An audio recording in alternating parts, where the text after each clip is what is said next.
A couple of months ago, with some of the work that we were participating in with the Stanford group, there was also the participation of a significant group from Northern Ireland.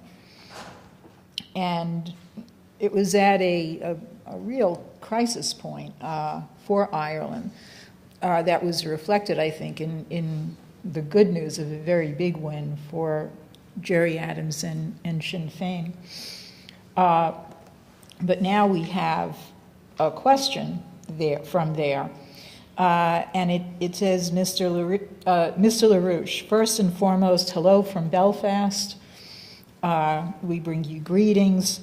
And I choose to ask my question with the assumption that in short order we will bring an end to this blasted British system.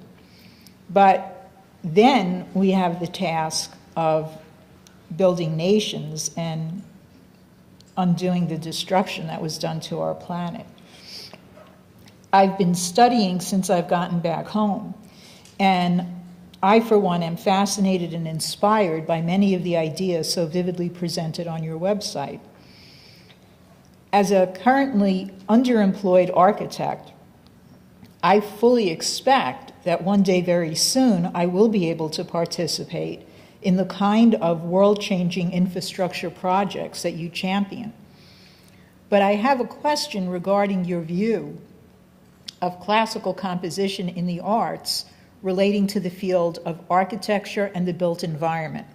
And I should tell you that this has led to a great deal of controversy here, with some people saying, look, let's just worry about how to, rebuild the nation and not worry about whether it's beautiful.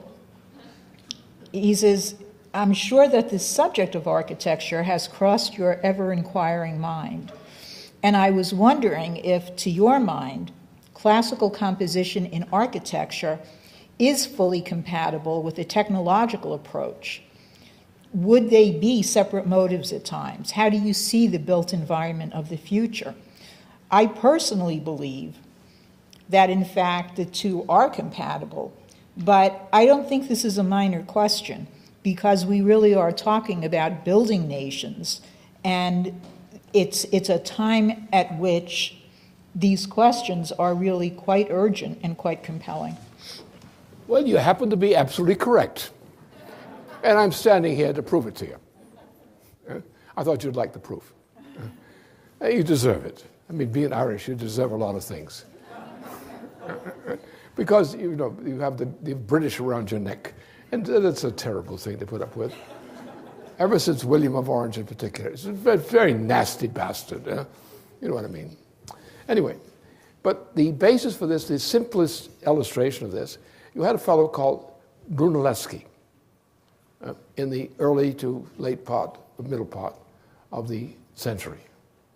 He was a participant in the construction of the great cathedral of Florence, Santa Maria del Fiore. And it was just one part. But also, he was a discoverer in many other respects. Now, the principle of Santa Maria del Fiore, as of cupola, is very interesting in this respect and goes directly to the point of the question, which I'm delighted to answer. Because it deserves it. The Irish deserve something good after all this stuff. Oh, they've been so close to those beastly Brits, They deserve something nice. But anyway, what was the principle? The Brunelleschi discovered that the principle, which is called the, it's famous in Italy, funicular principle.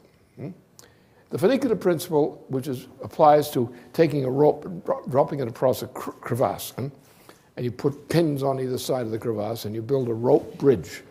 And when you're walking across it, you dance wonderfully, because the very nature of the system does it for you. And he understood that this was not merely a clever trick, but this was a universal physical principle which superseded the notion of the sphere and circle. Now, he's also known for a chapel, Apache Chapel, in Florence. It's a wonderful instrument. It's a tuned chapel, absolutely tuned. If you sing in there, it'll sing back to you. It's a beautiful piece of work. It's the same principle of Brunelleschi. Now, this was also the kind of thinking which characterized the achievements of the founder of modern science, also a Florentine gentleman, at least in part of his career, known for Florence, Nicholas of Cusa, my favorite scientist, one of my favorite theologians, at the same time.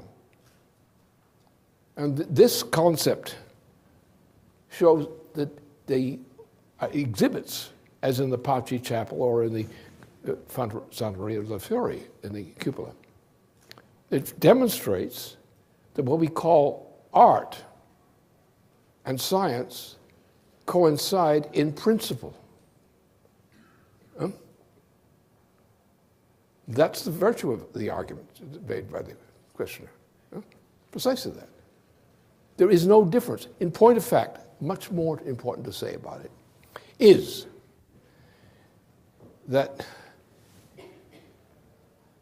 this kind of development shows a connection between science and art, classical art in principle.